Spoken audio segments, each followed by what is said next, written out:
and have Ronick.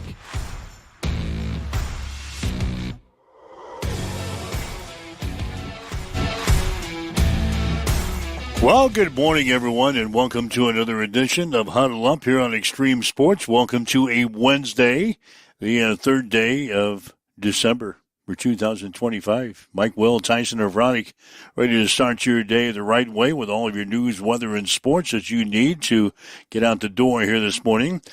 Some changes in the college football playoff football rankings. They were released last night. We'll talk about that coming up.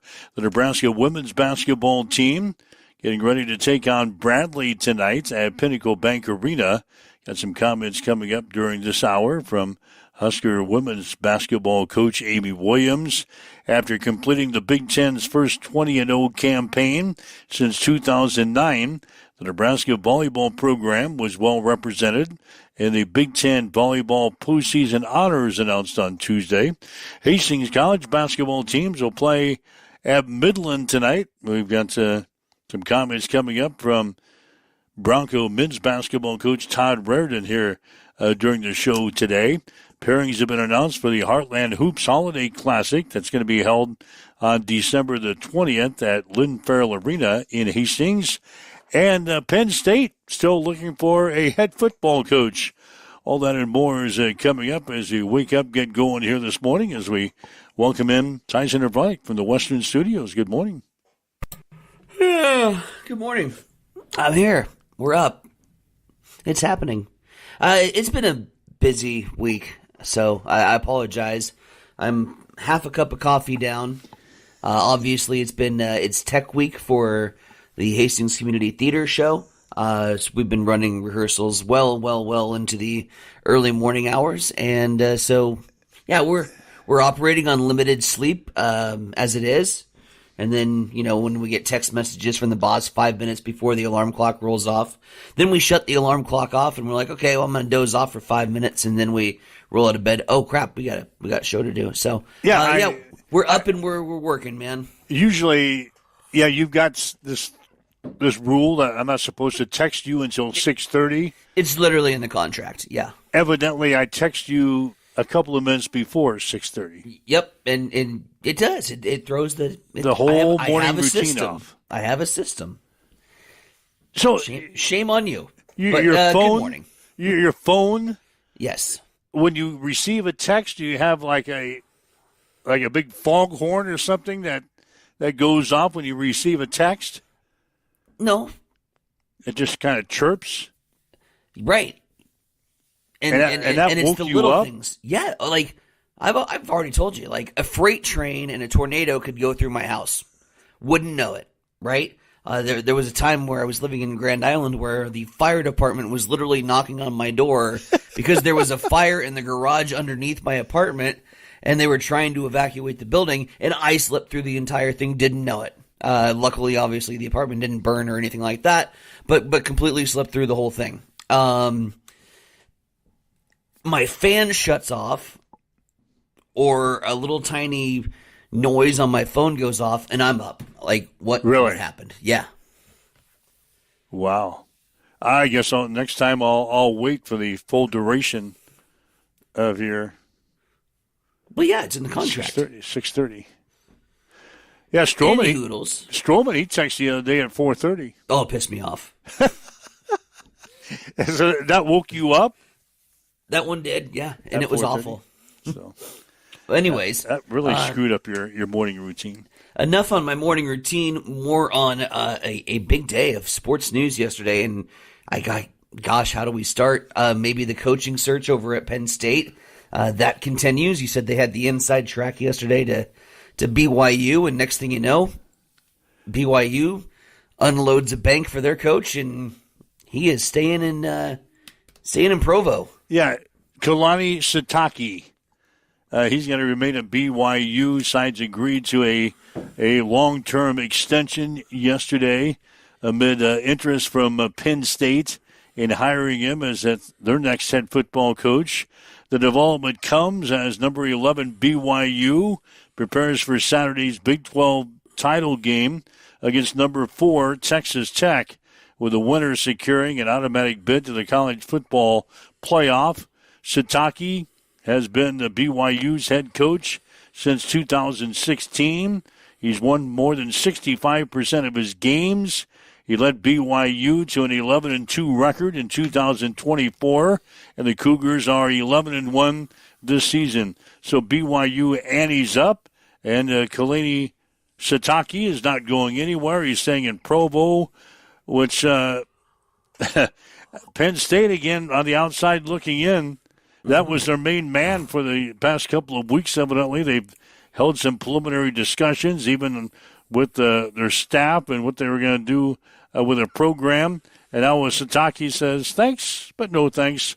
I'm staying in the Provo, and you can continue your search for a head coach there at Penn State. Well, and I mean, how much of it is job security? I mean, just look at it. It's one of those things where when you fire a coach after like 2 losses, and it was for Penn State, they fired James Franklin after not 1 but 2. It was back-to-back embarrassing losses. They were ranked high with high expectations, stubbed their toe against UCLA Northwestern, and next thing you know, Franklin's gone, right?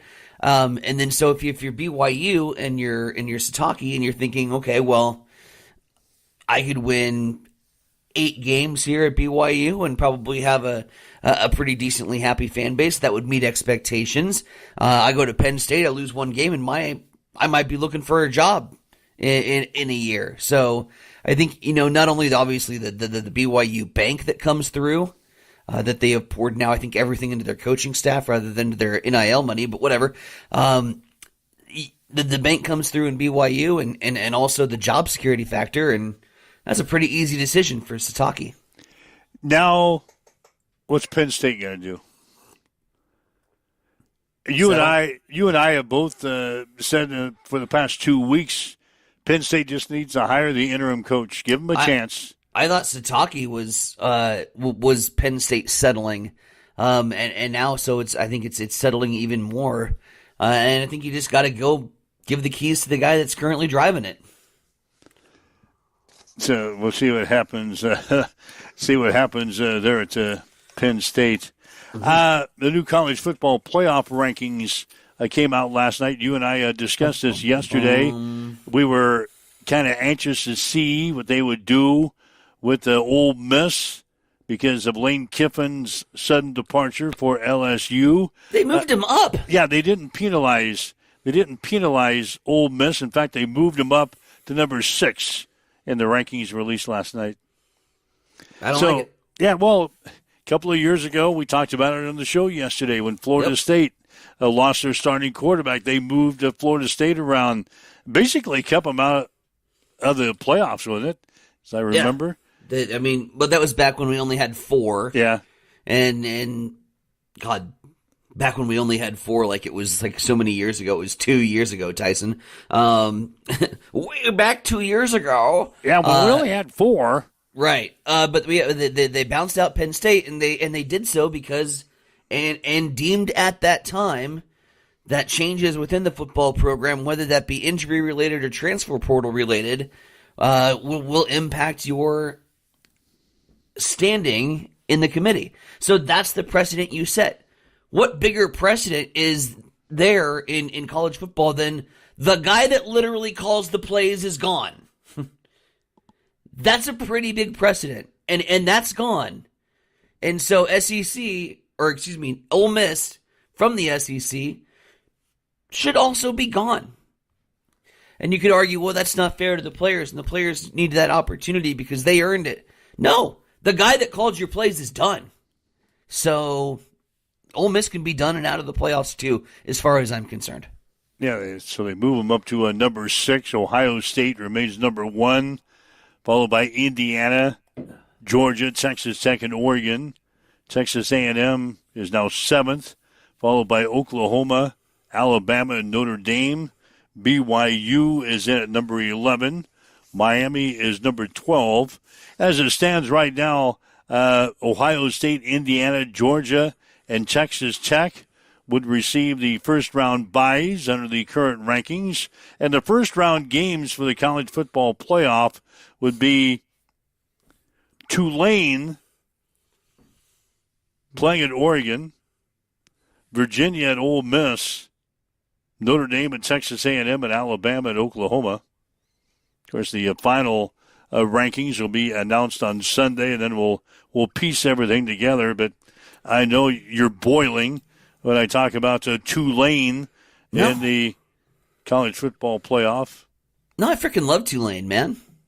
The Green Wave. That's only because they're one of my cash cows. Yeah, you cashed in on them several times this year for the Blazing Five. That's the only reason you like Tulane being in the college football playoff. I love Tulane in the college football playoff. I hate Virginia and Duke in the college football playoff. I hate that they're a quote unquote automatic bid for a Power 4 conference. They're not.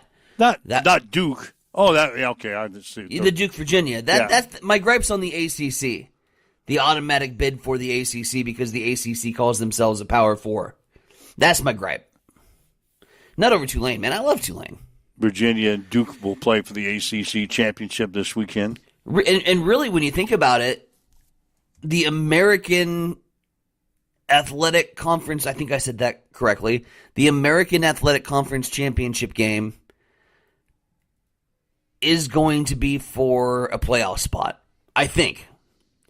If I've done my math correctly, because North Texas is one of those group of four or best of the rest teams in contention. North Texas and Tulane square off. I think the winner of that game should logically be getting that playoff spot.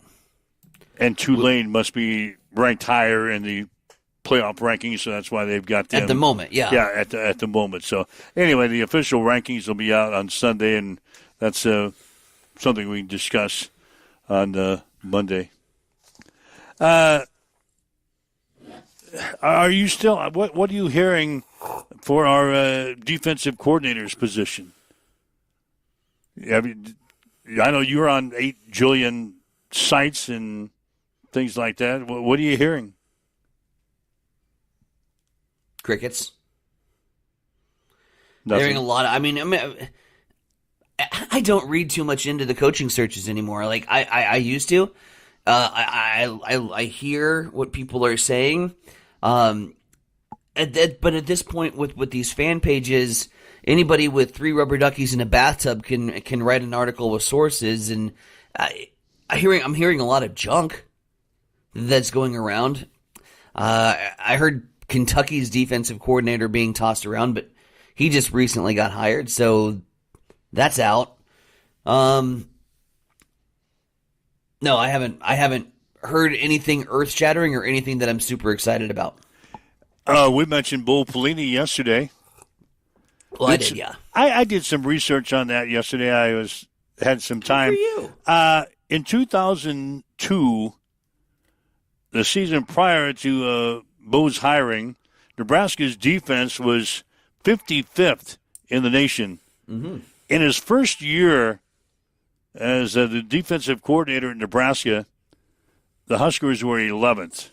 And they led the country in turnover margin at that time. Mm-hmm. And then after he did not get hired as Nebraska's head coach, and our athletic director, Steve Peterson, but on a 41-day search and brought in Bill Callahan. And the following years, Nebraska's defense fell to 56th in the nation. Mm-hmm.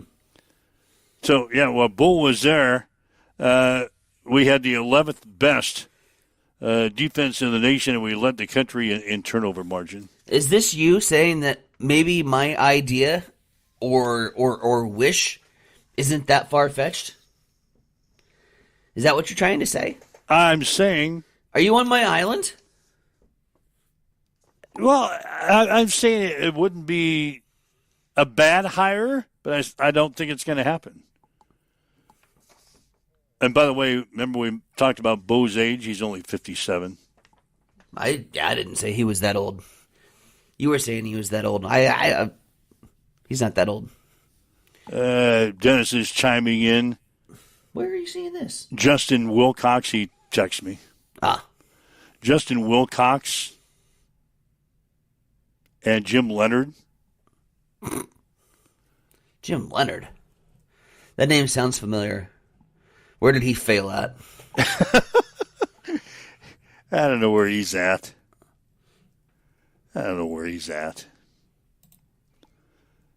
Assistant head coach for the Denver Broncos. Oh, that's the guy. Okay. I don't think we have a chance at him because he wants to stay in the NFL. Yeah, we're not going to get him.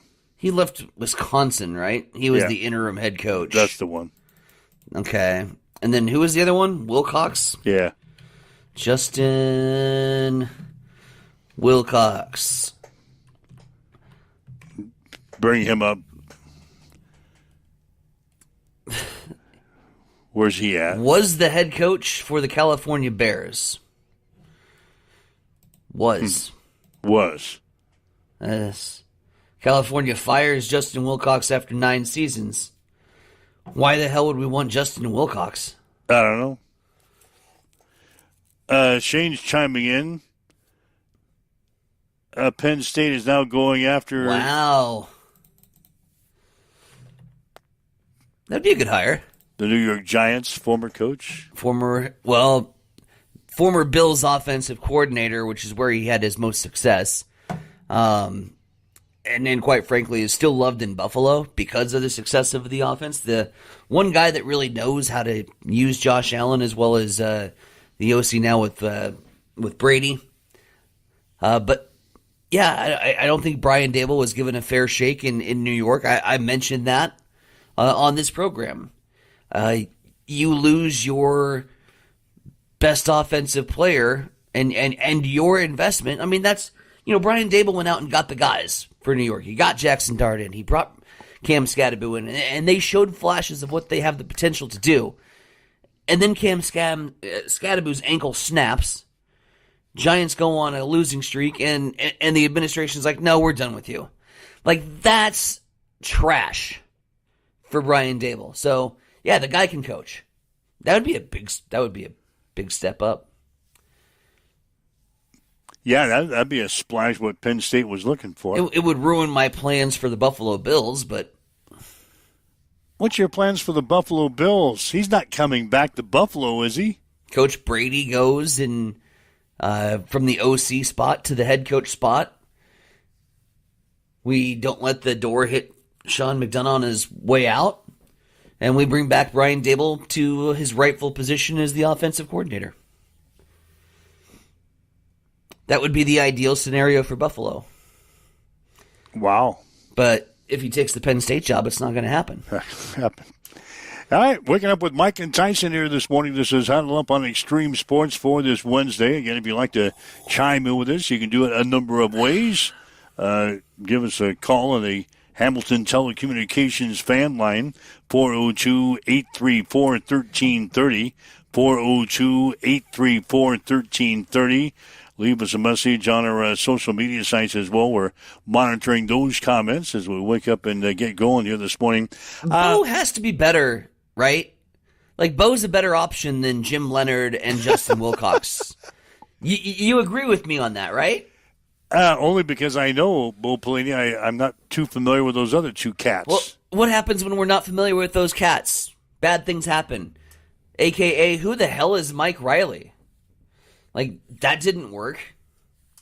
When we're not familiar with guys, it generally doesn't work. I agree. Let's go, Bo. I haven't heard his name being mentioned other than on our show yesterday. Well, shit, put a hashtag out there. Start a trend. Yeah, maybe we ought to get a petition. Oh, we should like hop on those Husker fan pages and say that we have sources that it's Bo, and then start that conversation. I saw some people yesterday said so-and-so, they saw him in Lincoln looking at houses. Let's do that. That's where it gets started. Hey, ran into Bo today down at the convenience store. Take a picture of an airplane. Yeah. Like leaving Youngstown, Ohio. Yep. Oh, Bo Pelini's leaving the Youngstown airport. He's going west. He's going to be the next DC. And then Photoshop a plane at the Lincoln Airport. We can do this. We can get that rumor started. We can start the. Hell, it might land the hire. You think? Because they might get on that Husker fan page and they're like, oh, Bo's here. Bo's well, here. we weren't going to hire him, but that's actually a pretty good idea. Oh, let's start a trend. We have sources on this show. Yeah, we do. I have been in contact with somebody close to the university who's close to Bo Pelini that couldn't be further from the truth, but Bo wants to come back and be our DC. Those are my sources. Started trend. I love it.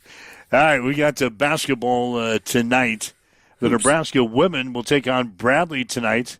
Husker women are 7-0 in the season, and Nebraska is one of 7 schools in the nation. Let's go. That's got undefeated men's and women's basketball teams right now. The women are 7-0. Mm-hmm. The guys are 8-0 now. So Nebraska is one of 7 schools in the nation that's got undefeated men's and women's basketball teams right now. I think you'll agree, though. I think you'll agree with me. It's time that we need to play somebody to kind of get a test. I mean, I know Nebraska played Oklahoma on the men's side, but we all need some tests. We got tested by Winthrop. Okay, so my expectations, I'm excited that we're undefeated. As a basketball or as a Husker fan, I don't quite know what to do with my hands because this is not kind of familiar territory for Nebraska basketball fans. But then I look at the schedule, man, and I'm like, okay, we really haven't played anybody. And I think we need to start putting on some of these. Let's just say this. Let's hope to have this conversation again in a couple of weeks when we get into Big Ten play. Creighton, Nebraska plays Creighton for the men on Sunday. Yep. Then they've got Big Ten conference actions starting right after that. Creighton's kind of struggling, aren't they they? are. Yeah, they are. But that'll be a good game in Lincoln. And then the Nebraska women, they play Bradley tonight, and then they're starting their Big Ten conference season this weekend. Anyway, Amy Williams was before us yesterday. Nebraska's women are actually number 15 in the net rankings.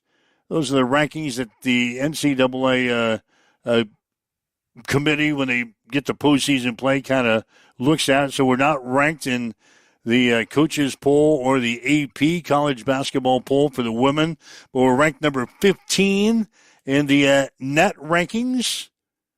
Husker head coach Amy Williams. Yeah, I think that feels good. I mean, that's something that really matters to us. We put a lot of thought into trying to build our non-conference schedule in such a manner that we can really have that standard metric stand out, I guess, as a part of our resume. And ultimately, this team is hungry and eager to be in the postseason, but not just to be in the postseason, but advancing there. And so everything matters. Every game matters. I think the focus for our team is just one game at a time and what needs to happen today in practice to help us be the best team we're capable of. But just really good that everything's kind of coming together for us to be a top 15 team in the net, and hopefully that people will take notice of that, and that will start being talked about as a team that could potentially host in the NCAA tournament. And the coach says they still have plenty of work to do. Yeah, I mean, I think the thing that always stands out to me as a head coach that we could do better is just the defense and rebounding, and particularly defensively for us, like just ball screen defense, just the level of communication and the way all 5 people need to be on the same page, regardless of what your ball screen coverage is, to effectively defend that. That's something that I think, our whole entire team agrees we can keep getting better at. And we played the number 1 rebounding team in the country as far as rebounding margin in our last ball game, and we out rebounded them by 8. So it may seem like, well, golly, why are you complaining about rebounding, but we still have plenty of clips and film where, we have one player that maybe just missed their, box out responsibility, or, it's something that we know to be as good as we want to be in the Big Ten Conference. We have to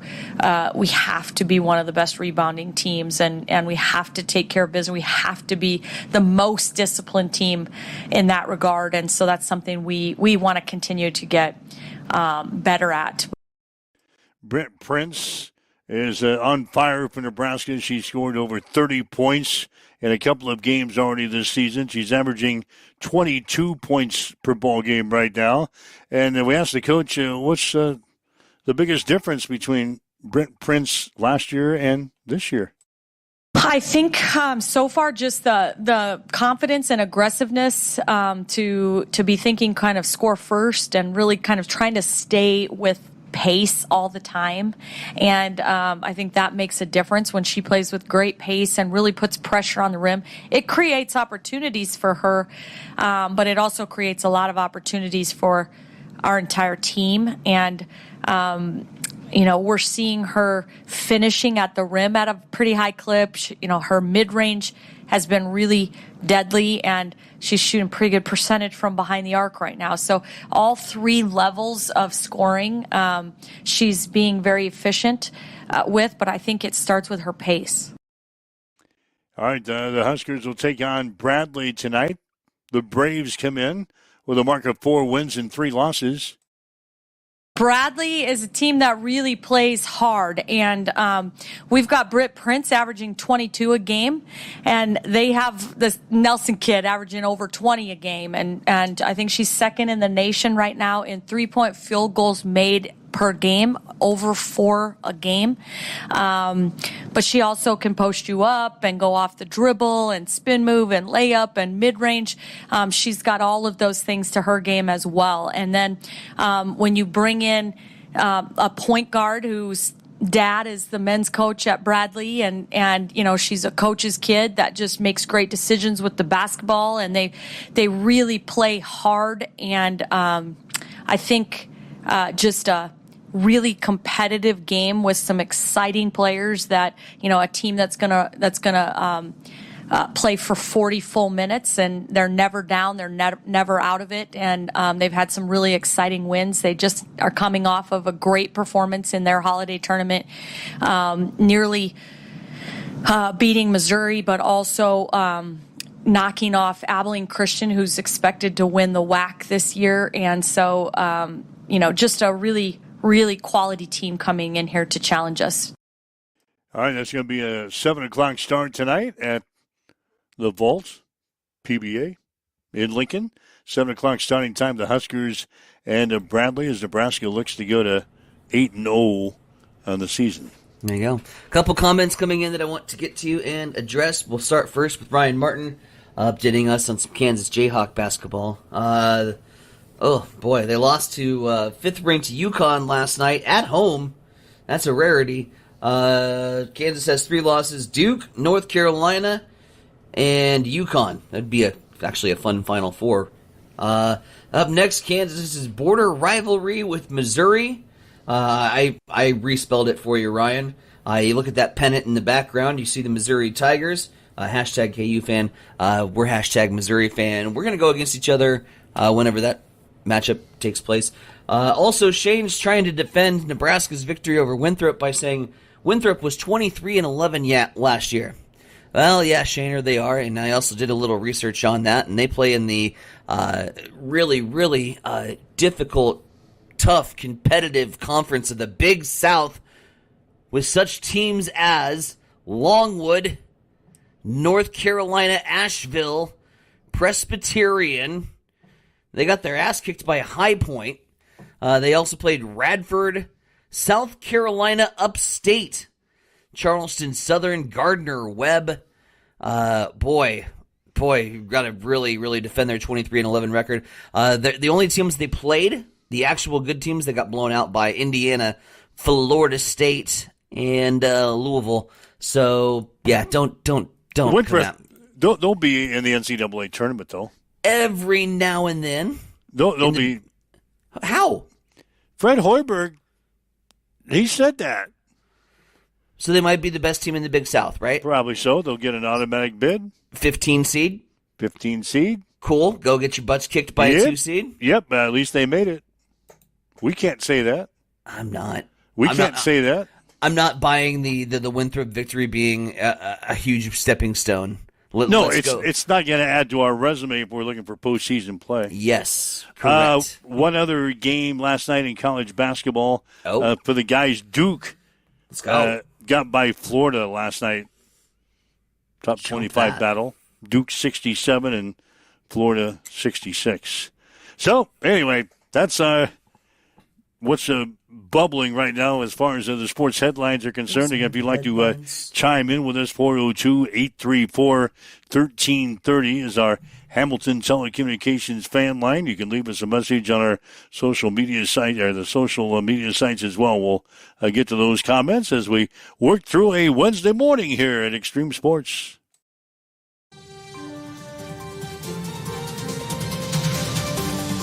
It's time for a morning news update on Extreme Sports.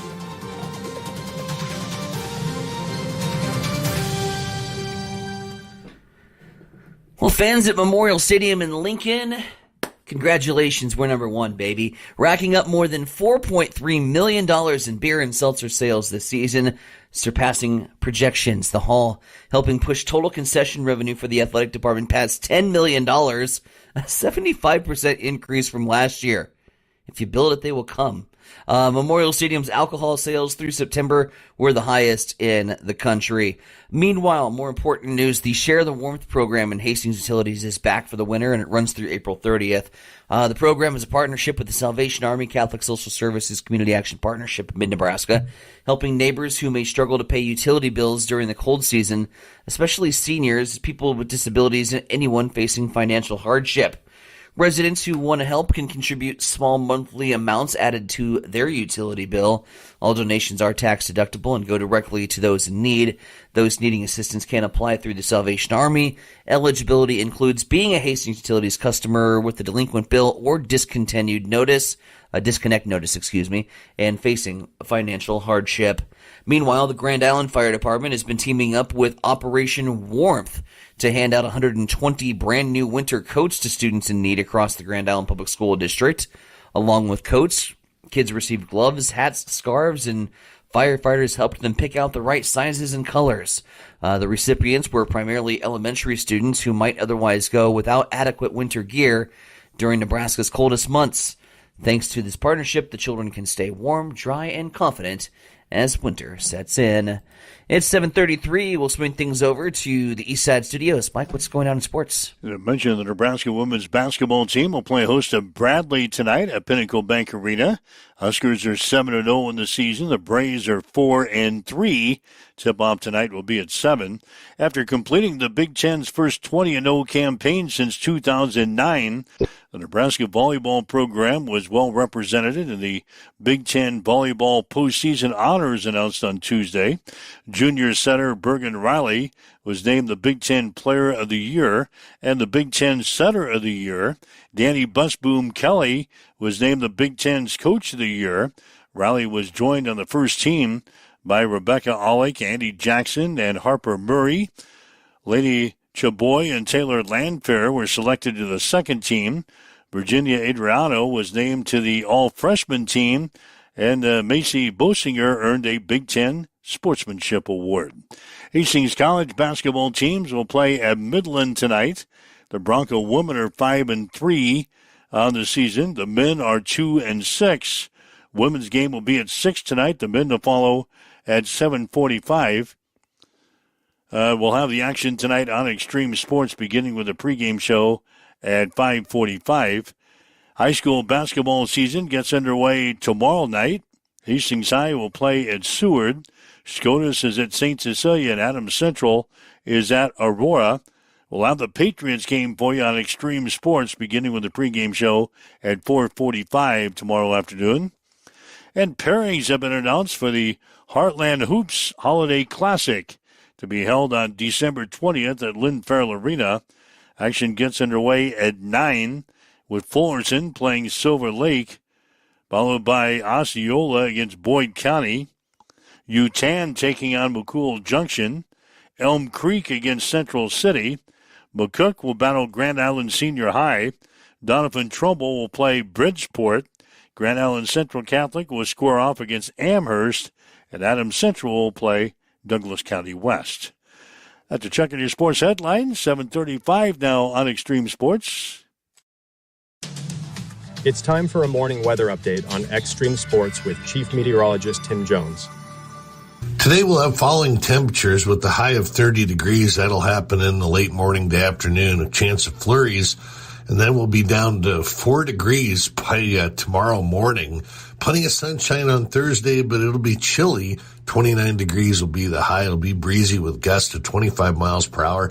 Friday, more sunshine as well, a high of 41. Then through the weekend, we should be generally in the 40s, but Sunday, that's Saturday that is, but Sunday, only in the 30s. As you wake up, get going. North winds, 9 miles per hour. It's cloudy, 33 in Hastings at Extreme Sports. I'm John Butler, Funeral Director and Owner at Livingston Butler Volland Funeral Home and Cremation Center in Hastings. And I'm Nikki Butler, the Advanced Funeral Planning Specialist. Whether you choose a traditional service, cremation, or a unique memorial service, our experienced staff is here to help guide you through every step. Visit us at lbvfh.com to learn more about our services and how we can support you. Livingston Butler Volland Funeral Home and Cremation Center. We are here when your need is greatest.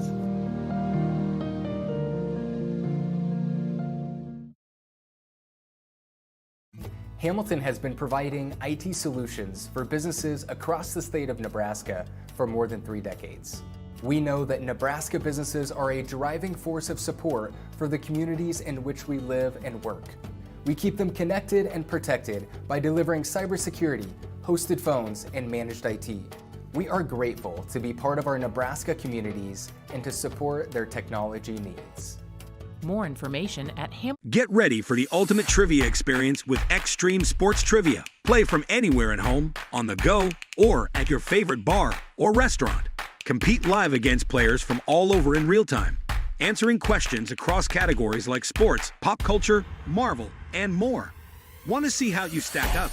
Track your progress with live leaderboards and aim for the top spot. It's free, fun, and super easy to play. So what are you waiting for? Sign up today at extremesports.com trivia and start playing now. And keep an eye out. We're coming soon to a bar or restaurant near you. All right, Mike Welch, Center Bronick with you. It's a Huddle Up on Extreme Sports. Again, thanks for joining us, whether you're listening to us on our website at x-streamsports.com, maybe on your smartphone with our free mobile app, your smart speaker, Roku TV, Facebook Live, YouTube, Twitch. Thanks for joining us on this Wednesday. We were mentioning college basketball before our break. Former Hastings High product Connor Creech is evidently on the staff at UConn. So really? He was down at Kansas last night. So he's on the staff. Missed that news. As either an assistant or a GA. That's cool. Down there at UConn. So good job there for That's Connor. a good get. Yeah, that's a good get. 7:39. We've got basketball coming your way tonight. Mm-hmm. Hastings College will be playing on the road at Midland up in Fremont. The Hastings College men currently 2-6 on the season. Of course, playing that exhibition game at Nebraska Kearney last week. Lost by a couple of points to Nebraska Kearney. Anyway, I had a chance to sit down yesterday with Hastings College head coach Todd Reardon. All right, Coach, 4 games left in the conference season before we take a break for Christmas. I think an important stretch for your basketball team, isn't it? Well, I agree. I think that even though it's early in the season, early in the conference season, I mean, these are games that, I look at our schedule and I think we should win every game. But, Midland, starting with them, they play really well at home. They've beaten some good teams, and yet they're a little bit like us. They've had a couple where they haven't played as well, and so we expect them to play as well against us, and hopefully we'll be ready to play. And with, like I said, the 4 games before Christmas conference-wise, and then we have 2 non-conference before the break. So this is in the next 3 weeks is a big stretch for us. Last Wednesday, going on the road playing an exhibition game at Nebraska Kearney, lost the game 71-68. But I think, feel pretty good coming out of that thing, don't we? Well, I thought we did some good things. Looking at the film, I thought we executed some things well offensively, defensively. We just, again, our Achilles has been just keeping them off the glass. And, we got them to take some shots that we wanted them to take, and unfortunately, we couldn't get the rebound. And so it takes a team effort, and it's something that really we have been working on here for quite a while, as far as just boxing out, rebounding, face checking, that type of stuff. And it's more mental really than physical. It's just a matter of, instead of watching the ball go, when they shoot it, go find your guy and just get into him and basically stand chest to chest with him and don't let him move, and then look for the basketball as you make that contact. But in some cases, we just turn and put our bottom into them, and that's not good enough. I mean, there's 2 good rebounding teams in our league and in our non-conference schedule that we have to physically be much more aggressive on the glass. Christian Pujols came off of the bench, scored 14 points in 14 minutes of playing time. You were looking for a spark off of the bench, and we got it last week. Oh, I thought he was a bright spot for us. Our bench has struggled scoring. Early in the season, we had Micah coming off the bench, Heinrichs, and he scored some points for him. Then we moved him in the lineup, and unfortunately now our bench isn't scoring for us as much. And so, we were rotating guys in and out since it was a scrimmage really for us, but we wanted to see what could happen. Christian hasn't had much playing time since the early part of the season. And, I thought he came in and hit a couple big threes, got to the basket a couple different times for us and got us back. I think we were down 8, and he might have single-handedly got us back to a tie game, just his 8 straight points. So, that was great to see, and we need him. We need other guys off the bench to score. And, it's not like we're going to expect him to have 14 every night, but if we can get 8 to 10 from him, or 8 to 10 from somebody else, and 3 or 4 from somebody else, and then we'll be in much better shape, because we have had a couple games where we've had the lead, we've gotten foul trouble with our starters, and consequently, the game has been either we lose the lead or it's tied by the time our starters get back in. Got into a great start. I think we led 17-5 in the ball game against the Lopers. Second half, they applied a press in the second half, which we didn't handle very well. Talk about the start of the ball game and then the problems that we were having with their press in the second half. Well, they really became aggressive trapping the ball. And early they weren't trapping. It was more of a soft press for them. When they got behind, they started really trapping hard. And, I thought we did a pretty decent job of breaking the press. In fact, a couple times we broke the press, and that's when Christian got wide open looks, is that we attacked and kicked it out, and they didn't match up off their press. So, we made a couple of mistakes, just silly mistakes. We had one where, the guy who took the ball out isn't the guy that's supposed to take the ball out, and, carelessly just threw it in and not realized that there was a guy standing in front of our guy, and we have a designated person to throw the ball in, and he just had a mental lapse there and decided he was going to take it out and threw it away, and they get an easy basket, off the deal. And in close games like that, it cost us. And we missed a couple free throws down the stretch, which I thought we shot free throws pretty well, but we missed front end 1-on-1 that would have also extended the lead. There were a lot of different things, a lot of small things throughout, especially down the stretch, that things that we can learn about and hopefully correct so that we can finish strong on games. I thought we finished fairly strong against Oklahoma City, against Doane. I thought we had the lead, and then we didn't finish as strong as we needed to. We let them back in it. But this is a game where, I think we have to play 40 minutes. exhibition games against NCAA Division II opponents. You want to learn a few things. Did we learn some things that maybe help us now for the rest of the season? Well, I think we did a pretty decent job of knowing their personnel as far as shooters. Who were terrific shooters from the outside, who were drivers. I thought their point guard was really good getting downhill, which we did not do a very good job of getting him stopped, and he got some free throws. But I thought at times we kept him in front of us. And, when they have a 6'10" kid inside and big body kid, I mean, you learn a lot that you have to really, I think we got called for a foul one time shoving him, and I was really shocked because the kid's like 6'10", 300. I don't know where we couldn't move him, so I don't know how he got called for a foul. But, I think there's a lot of little things that we can take from that game, but at the same time, when you start back in the conference, you can't say, oh, we had a chance to beat a Division II team. No, I mean, we were disappointed we didn't win the game. I was disappointed. I was not happy that we did not win that game, but at the same time, we just move on and get ready for Midland, and that's kind of been our focus point, because we can't look back and say, hey, we were right there with the Division II, and, my job is to get us better and better and better as the season progresses. I thought we made a couple strides. I think we're better now than we were at the beginning of the year, but still we have a long ways to go to be where I think this team can be. All right, it's Midland tonight, 3-5 on the season. What's the scouting report on this team? Well, I think they're an excellent basketball team. They got a lot of experience. A lot of guys that played a lot of minutes last year.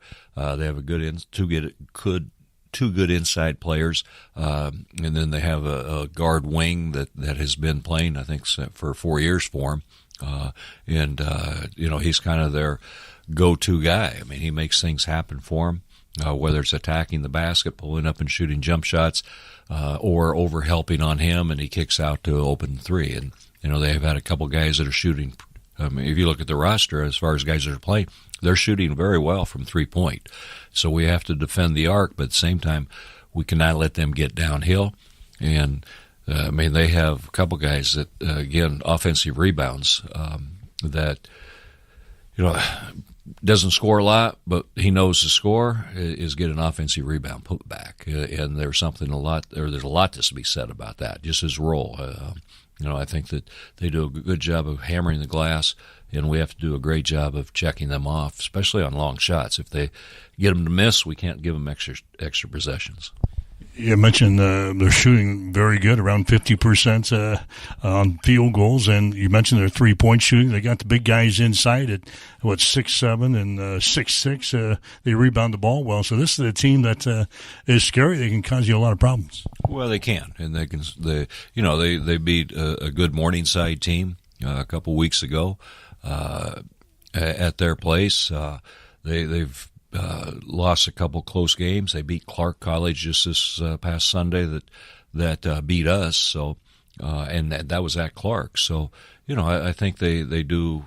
They're well coached. They do a terrific job, I think, of moving the basketball.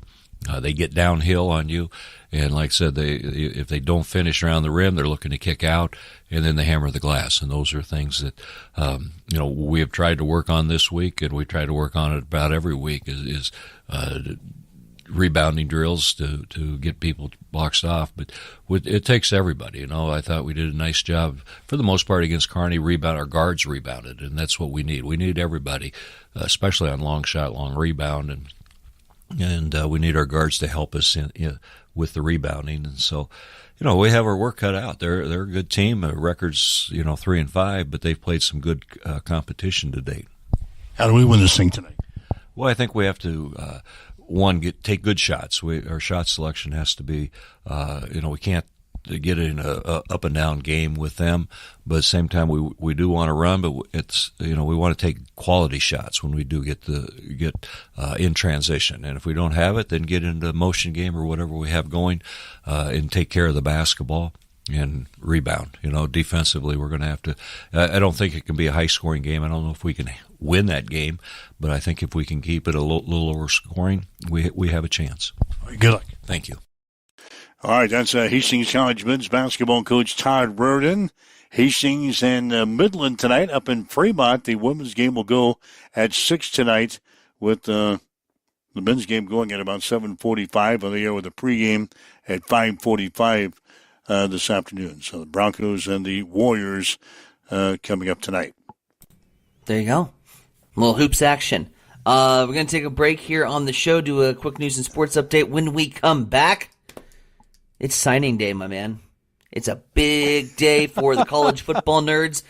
We are less than an hour in, and we have already had several come through on the social media site. So a quick update on our class that is so far, with more announcements to come as the day moves along.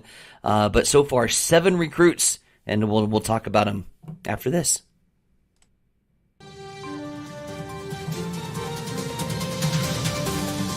It's time for a morning news update on Extreme Sports.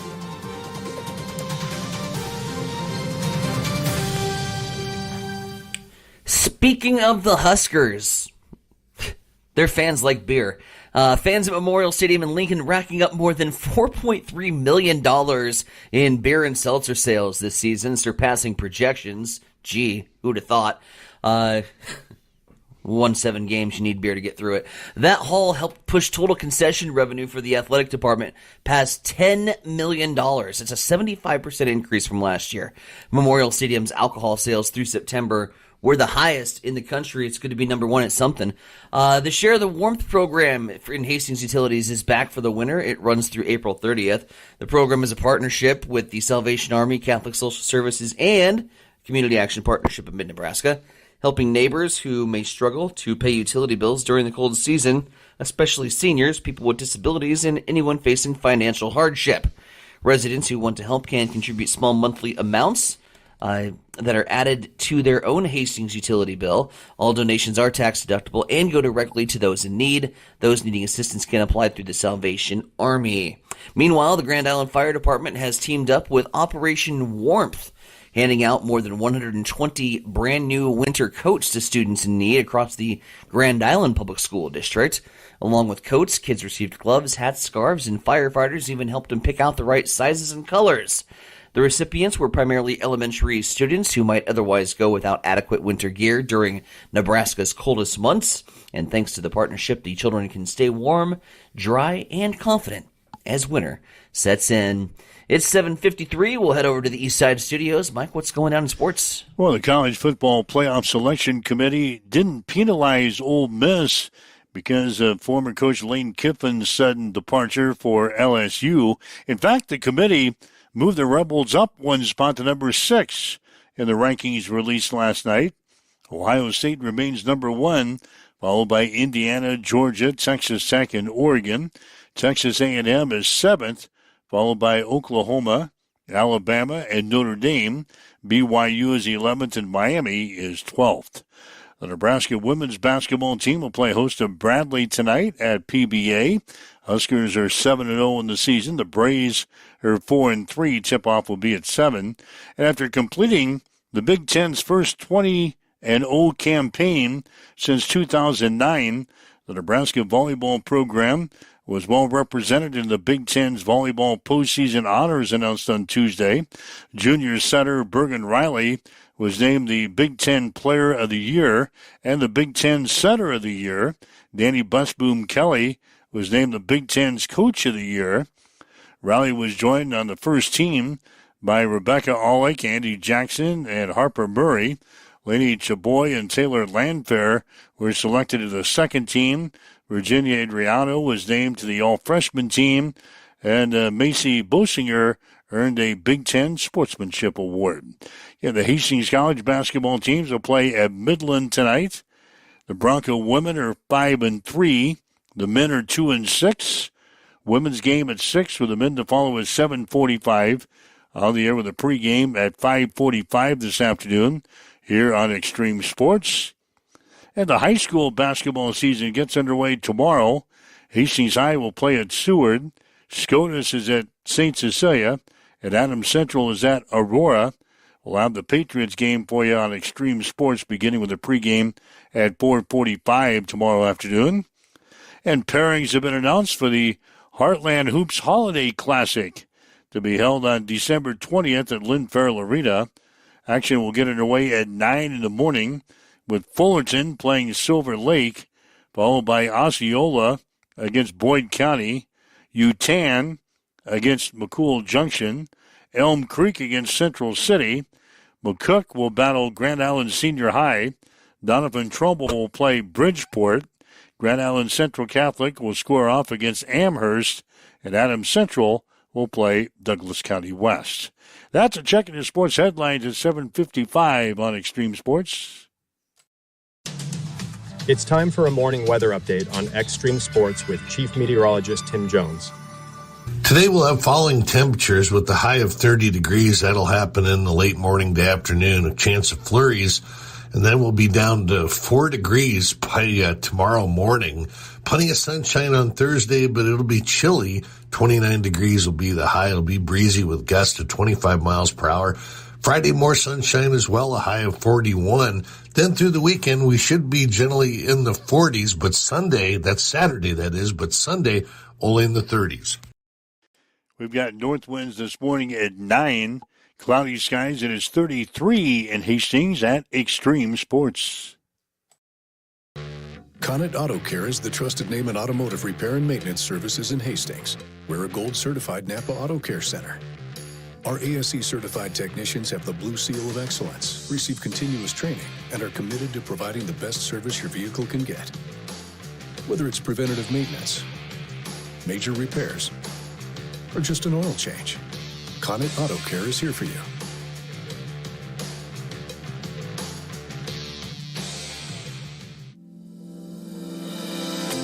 Have you checked the time lately?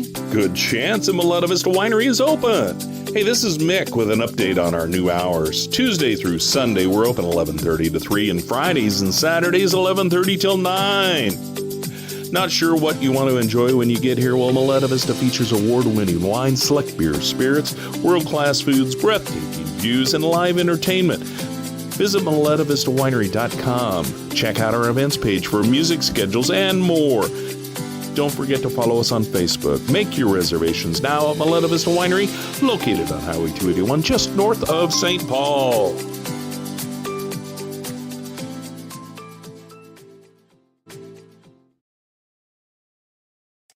All right, this is Huddle Up on Extreme Sports for a Wednesday. Mike Will and Tyson Avronic. Today is National Commit Day. Yeah. We don't expect a large class for Nebraska, but the 7 of them are already committed. That's a good sign. Make it 8. 8 already. Make it 8. We had one that came in over the break. We'll start from the beginning, shall we? 3-star running back who's going to run the damn ball is in Jamal, and he calls himself the Rock Rule. Jamal Carey, the Rock Rule. He's a 3-star running back from Charlotte Christian High School. He has committed. We have another nickname, Larry the Route Runner Miles. Oh, God. A 4-star wide receiver from the Sunshine State of Florida. We got a 4-star wide receiver from Georgia. Nayland Scott has agreed to take part in Husker festivities. Coach Eck, dude, he loves hanging out in Australia.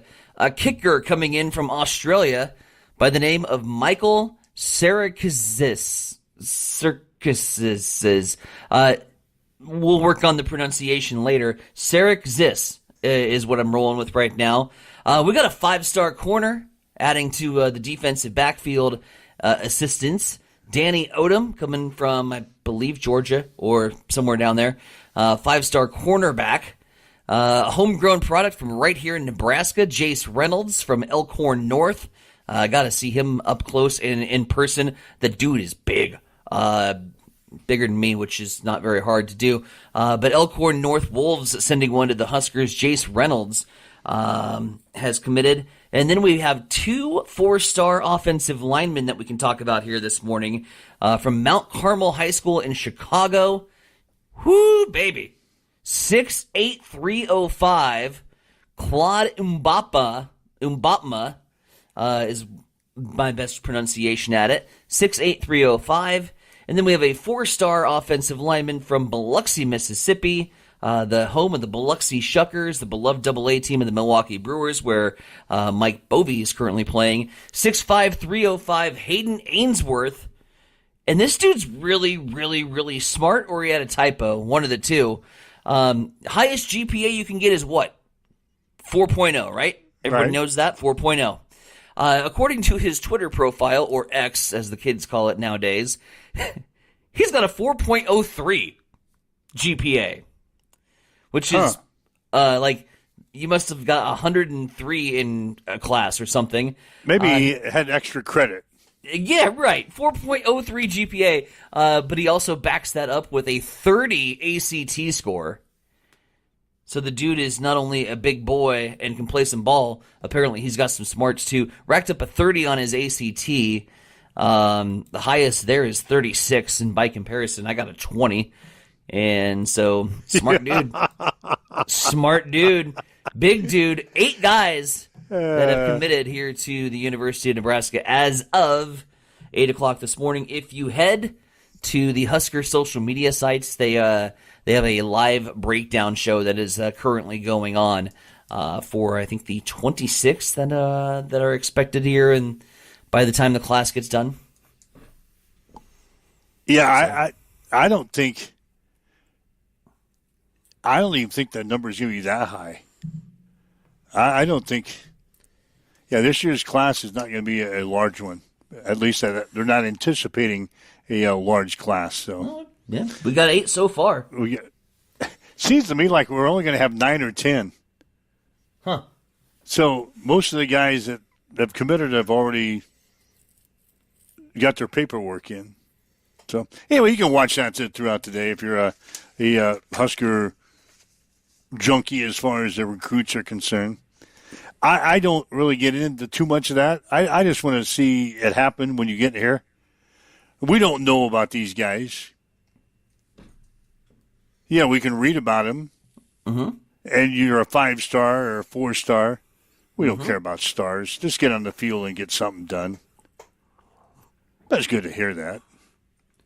It's good that we've got some people coming. I mean, as bad as our line was this year, to know that you've got 6'8", 305 and 6'5", 305 coming in. Yeah, I like that. That's music to my ears. So yeah, I like that fact.